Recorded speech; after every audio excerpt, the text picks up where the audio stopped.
The Chicago Bulls, after ignoring the pleading and begging from their fan base for years to rebuild, have finally answered those calls and they are blowing up the team. This started with the Josh Giddey trade, and it has now been preceded with the DeMar DeRozan sign-and trade deal to the Sacramento Kings, where the Bulls got back some draft capital. But ultimately, what's important, even if these moves at the start haven't been very good, is that the team is finally moving on, which is something that I have been begging for forever. Hello everybody, welcome to Awesome Rusty Buckets. If you're over on YouTube, go ahead and subscribe to the channel and drop a like on this video. We're trying to hit 200k subscribers by the end of the year. Also drop a like on the video, it makes a huge difference. And if you are listening over on Spotify, give us a follow, give us a 5-star review, and if you want to enjoy this show as an audio experience, the link will always be in the description. I do want to quickly just talk about my main channel real quick. If you want to skip this, there's going to be timestamps and all that, but holy shit, so many of you guys really supported the hell out of that video. We had over 100 days off. Just as a quick explainer for why that is, we had an idea that needed to come out pre-playoffs and we didn't hit that deadline. So then we changed the video to be something that would come out pre-finals, and then we had some stuff come up. I'm just gonna call it stuff, and it didn't get out in time for the final, so we again had to reposition the video. Luckily, I think it ended up being something good. It just meant a long time without uploads, but that's not what it's gonna be going forward. We're bringing on some editors who are going to speed up the process a lot, so it's not just me and Rudy doing literally every little thing in the video. For those of you who are here for second channel stuff, let's go ahead and get into that. We gotta talk about this move to the Kings first from the Kings end of things, but from there I'm just going to talk purely about the Chicago Bulls end of things. I haven't really had a chance to talk about the Bulls strictly for quite a while, just because they haven't been very relevant, obviously not relevant in the postseason. But this all comes down to kind of my perspective on the matter. And as far as my criticisms, you know, I'm going to give you criticisms for making bad deals and not really getting all that much back. I'm not too critical of the DeMar DeRozan thing because he was going to leave anyways, so getting back something is interesting. Chris Duarte has been in the league for like 3 years, but he's 28. Like he's something like that, 27. He's not a young player by any capacity, but you know, at least he is a guy who is a three-point shooter and isn't old as dirt. So that's a player that is at least somewhat interesting to be in your playoff rotation going into that following year. And you're getting back second round picks, whatever. A pick swap with the Spurs in 2031.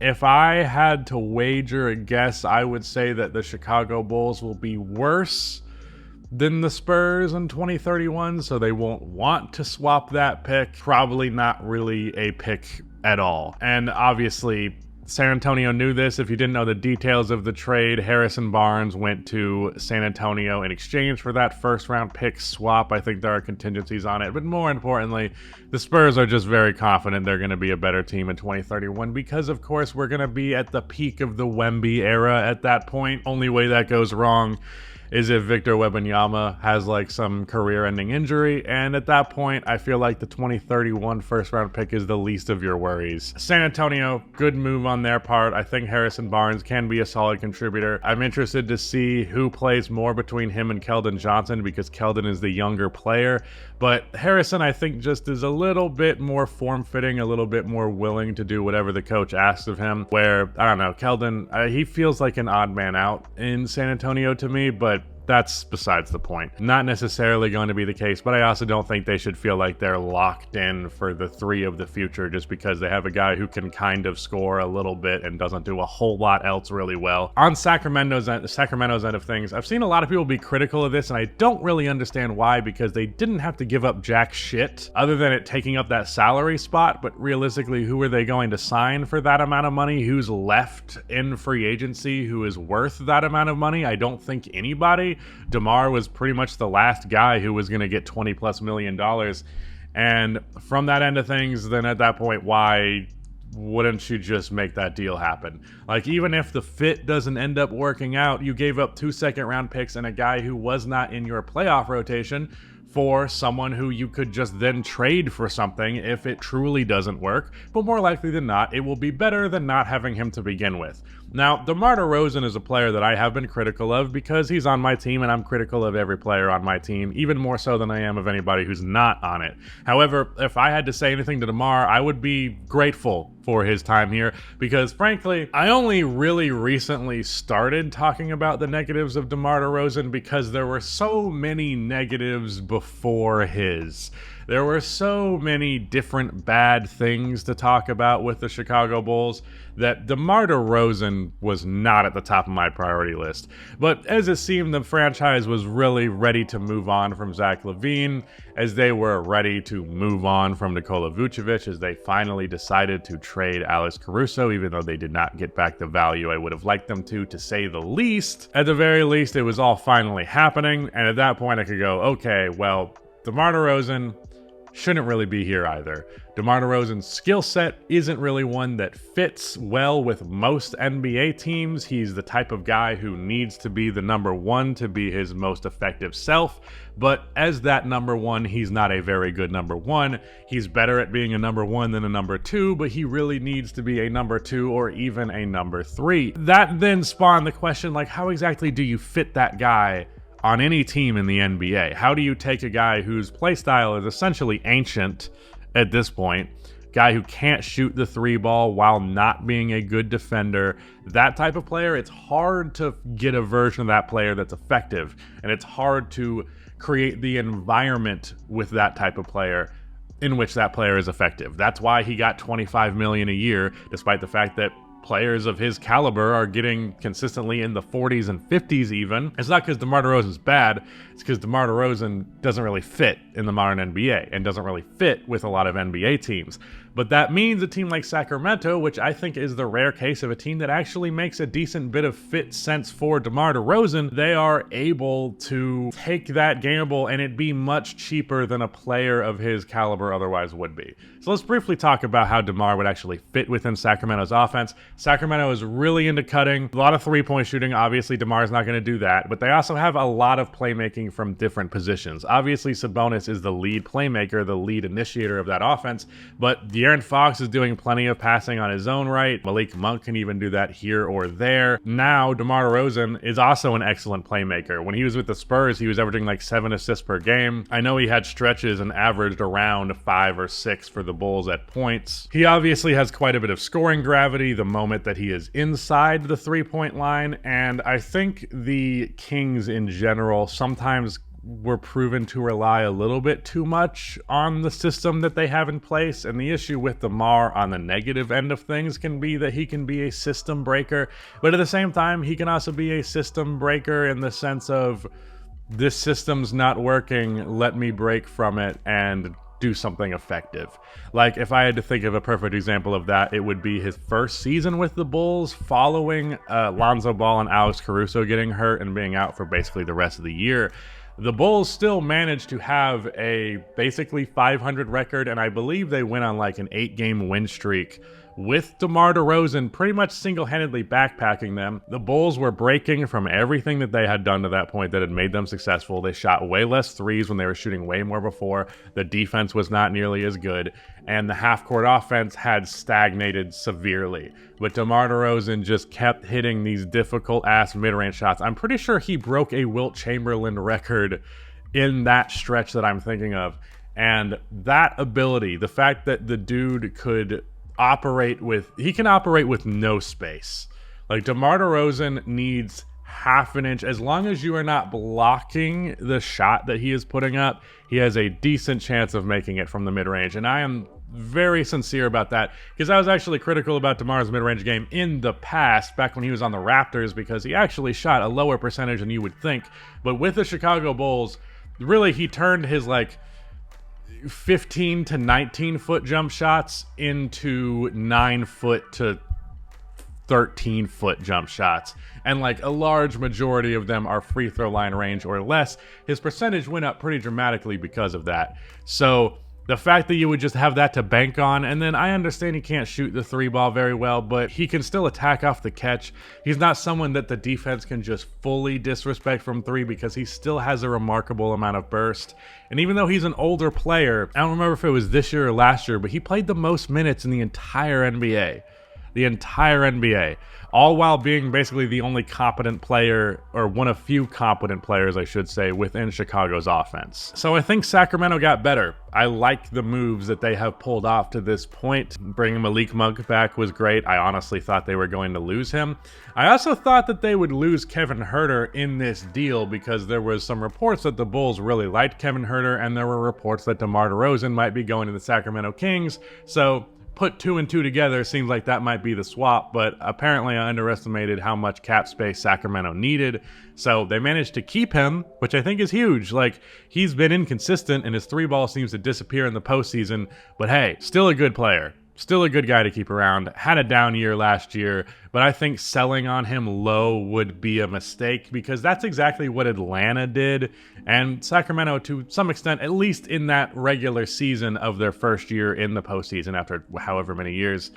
He was a key figure in that. I like this move for Sacramento. I don't really understand why so many people have been negative on it, and I like it for the Spurs. They got a good vet who I think still has some good basketball in him, at least for a regular season. And for the Bulls, you know, you got back stuff when you could have got back nothing, so that's ultimately a positive. But really the positive that I am focused on, I don't love this DeMar deal. There's a lot of discussion about how you could have traded him last year and actually got something substantial. Probably a real first-round pick, probably a real young player instead of a guy who's been in the league 3 years but is 100. You didn't get anything that great. The Bulls are not good at making trades. They've never been good at making trades, really, since my entire time as an NBA fan. When I think of basically every trade the Bulls have made in my time as a fan, they almost exclusively got fleeced on the deal. I didn't expect anything less.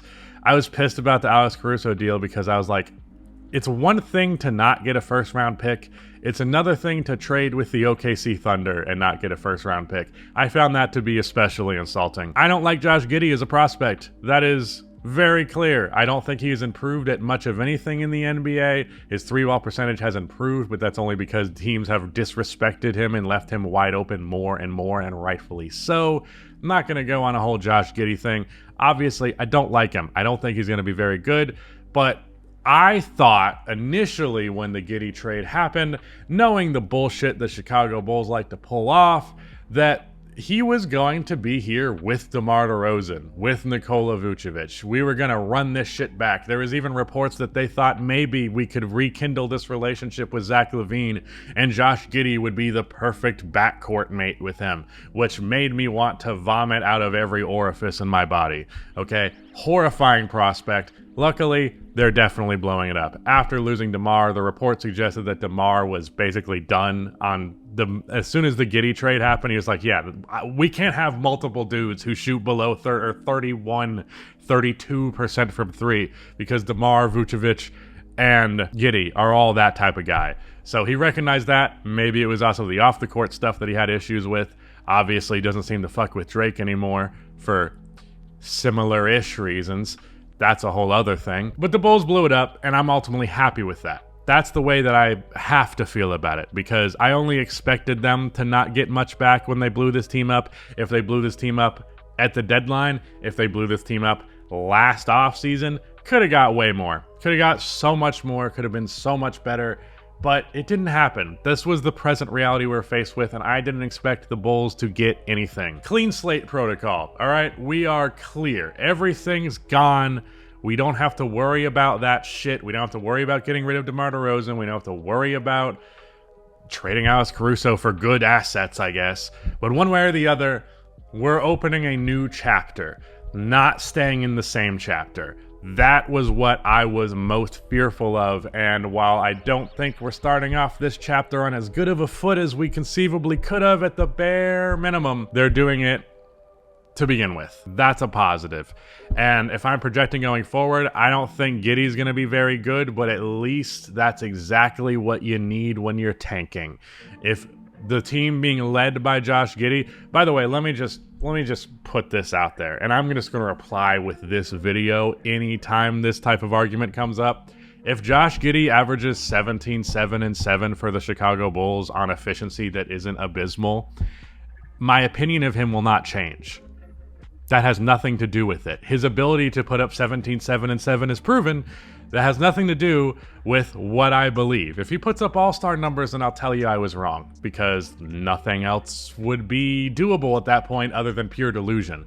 But I'm telling you that I know that he's going to put up respectable, pure box score stats while being a negative player on the floor, and there's going to be a bunch of fucking idiots who go, I thought you said he sucked. Look at his box score. Yeah, Michael Carter-Williams had a great box score as a rookie too. We're here. We've arrived. We're in rebuild city. We have done it. And where we go from here, I can actually be invested in as a fan. And that is what the fundamental difference is, because I couldn't tell you how if I've ever been more apathetic about the Bulls my entire life than I was this last year. Normally, I watch every Bulls game. As much as it hurt me in the past, I would watch every single Bulls game. This year, I didn't watch a Bulls game for like the last 2 months of the season. I couldn't do it anymore. I think I watched two. One of them was in after the fact because Ayo Dosunmu had like a crazy good game, and I fucking love Ayo Dosunmu. Favorite player on the Bulls right now for sure. But that apathy isn't here now. Now, I don't feel great about AK's ability to put together a rebuild here, but at the very least, it's a different context from anything we've seen him in before, and previously we've known him to be a part of a pretty good fucking rebuild, which happened in Denver. Now, you might say, well, that's the same situation he inherited in Chicago, but I disagree. He inherited a team that had been tanking for 4 or 5 years. Doing that again for another 3 or 4 was off the table, presumably from pressure from the front office. They traded for Vucevic, they signed and traded for DeMar DeRozan, they signed and traded for Lonzo Ball. That one might have been just a signing. Alex Caruso was definitely just a signing. You know, huge bunch of talent, bunch of names all coming together, and the team was good for a little bit. So honestly, I think he did that initial job just fine. Then the problem became this team is a theory now. Like the idea of like, oh, well, when Lonzo comes back was a pipe dream the entire time. I don't know if Lonzo Ball will ever come back. And if he does, I'm afraid it's going to look like Jay Williams on the Nets, I think. And what's his name? Brandon Roy on the Timberwolves. Like, oh, so no, he's not good anymore, but he is in an NBA jersey right now. That sucks. This is horrifying. This is not fun to watch. I wish it didn't happen. Sucks. I wish Lonzo Ball had a long, fruitful career, but people who were waiting on his return were delusional. It was never going to happen. We were hearing reports that he can't walk up the stairs comfortably 2 years since his last NBA game. Sorry, this has been a very ADHD day for me, and I haven't recorded in a couple of days. If you can't tell I'm on vacation, don't ask me where. It would be rude to ask me where I'm on vacation right now. Let's just talk about the roster. Ayo Dosunmu, not young, but young. Very good. I think he has Drew Holiday tier potential. Not necessarily the peak of Drew Holiday's ability, but like third option Bucks Drew Holiday, fourth option Celtics Drew Holiday. I do think Drew can be that good. Or I do think that Ayo can be that good and in that type of archetype where he's this big guard who's a great defender, really knockdown three-point shooter, good decision maker, can do some scoring inside the arc, surprisingly good mid-range game. Really love Ayo. Kobe I have some mixed feelings about, but ultimately he is definitely still a very good player and the best player on the team at the present moment. I don't think the gap between him and Ayo is as significant as a lot of people probably think it is, but there is a gap there. Further along as a playmaker, further along as a shot creator, especially an off-the-dribble shooter in general across the board, way better. But he's got upside. He's still like 22, 23 years old. Patrick Williams came back on a relatively cheap deal. I think he got like $16 to $18 million a year, which That's not a lot of money for a big forward who can shoot threes and play very good defense, who is young and still has a ton of upside and shot creating flashes. Like that guy, I'm really excited for Patrick Williams this next year, and I'm going to be pissed if he is anything less than third in shots per game for this team next season. If Josh Giddey or someone else besides for Kobe and Io are taking more shots than Patrick Williams, I want to be fucking furious, okay? So let's not let that happen. But he's back, I think, on a good deal. I think a very tradable deal if we decide that there's not much more potential to him and he's just a role player that a contender would very much appreciate having, because I do think he can be that good still. I don't think he's going to peak at much higher than like Jeremy Grant territory, but I'm very okay with a Jeremy Grant tier player on this team in a couple of years. Just he can't be one of the first couple of options. I think one of the biggest issues with the Chicago Bulls in this previous tenure was they were extremely okay with mediocrity. They were very okay with the fact that Zach LaVine was a really good young player, but not a great one. They were really okay with the fact that DeMar DeRozan was an all-star, but not a great one. That Nikola Vucevic was an all-star big, but not a great one. Like, I'm very tired of settling for that. I'm very tired of settling for not even getting in the conversation for having a top 15 player in the NBA. So please don't do that settling again. That's, again, another reason why I was upset with the Josh Giddey thing. But AK here has a good young roster. I didn't even mention Buzelis. I watched a lot of his highlights. I don't know that he will be good. I think he's a boomer bust guy, but like bust is a higher percentage chance of happening. High percentage chance of busting, is what I'm saying. Higher percentage chance of that than the boom. However, I do see where the vision is with the guy. He's white, which means he's sneaky athletic. He has long arms. He's got good size, and he has a lot of like help side defender potential. I compared him to Andre Karolinko briefly. I saw flashes of that. I didn't see Andre Karolinko 2.0, but I did see a guy who could maybe do some Andre Karolinko-esque things. I actually think John Isaac is probably Andre Karolinko 2.0. Unfortunately, he's just been devastated with injuries and conservatism throughout his entire career. Buzelis, I think, is interesting. I think he's the highest upside pick you could have made at 11. And honestly, the fact that they took him gave me some level of hope that they were going to go in this rebuild direction, because that was very much a potential pick. That was a guy you drafted because you think he could be something, not because of what he is right now. Like, it wasn't a Dalton Connect type of draft pick like the Lakers made, where it's like, yeah, I don't know if this guy is going to be much better than he is in his rookie and sophomore seasons, but he's going to be really good as a rookie and sophomore. I expect Buzelis won't be very good or efficient. I expect Josh Giddey will not be very good or efficient.